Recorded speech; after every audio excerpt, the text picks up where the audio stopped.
पढ़ेंगे दोस्तों। आज का स्वागत है। हम आज के इस वीडियो पढ़ेंगे नरेशन। नरेशन को हिंदी अर्थ होता है कथन। नरेशन दो प्रकार का होता है, प्रत्यक्ष नरेशन कथन होता है। इसका दो प्रकार का होता है, एक प्रत्यक्ष कथन या इनडायरेक्ट अप्रत्यक्ष कथन। से अप्रत्यक्ष कथन को इंग्लिश कहते हैं डायरेक्ट स्पीच और अप्रत्यक्ष कथन को कहते हैं इनडायरेक्ट स्पीच। डायरेक्ट नरेशन या प्रत्यक्ष कथन जब हम किसी व्यक्ति के कहे हुए शब्दों को उसी प्रकार दूसरे व्यक्ति से कह देते हैं तो इस कथन को प्रत्यक्ष कथन कहते हैं। हम पढ़ेंगे इनडायरेक्ट नरेशन या अप्रत्यक्ष कथन। जब हम किसी व्यक्ति के कहे हुए शब्दों को अपने अनुसार बदल कर कहते हैं तो इस प्रकार कथन को प्रत्यक्ष कथन कहते हैं, अप्रत्यक्ष कथन कहते हैं। जब हम किसी व्यक्ति के कहे हुए शब्दों को अपने अनुसार बदल कर कहते हैं, मतलब अपने अनुसार बदल कर देते हैं, इस प्रकार के कथन को प्रत्यक्ष कथन कहते हैं।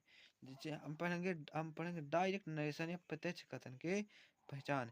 तो डायरेक्ट नरेशन होगा वह ही सेड टू मी और कॉमा और डबल एंड कॉमा के अंदर लिखा होगा, जिसमें इस वाले भाग को ही सेड टू मी वाले भाग को रिपोर्टिंग स्पीच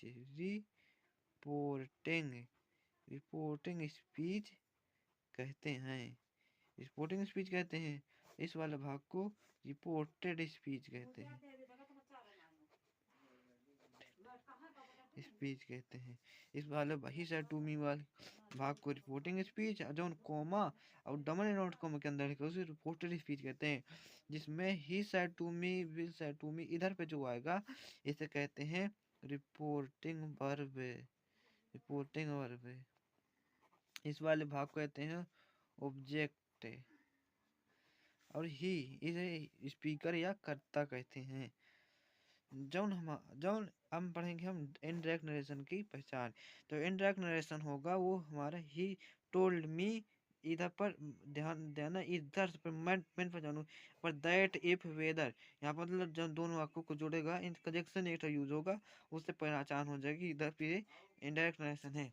हम पढ़ेंगे रिपोर्टिंग वर्ब से, मतलब जैसा पढ़ा ये वाला भाग, जैसे हमारा रिपोर्टिंग स्पीच है, इस वाले भाग को रिपोर्टिंग वर्ब कहते हैं। मतलब इस वाले भाग से टेंस की पहचान, इस वाले भाग से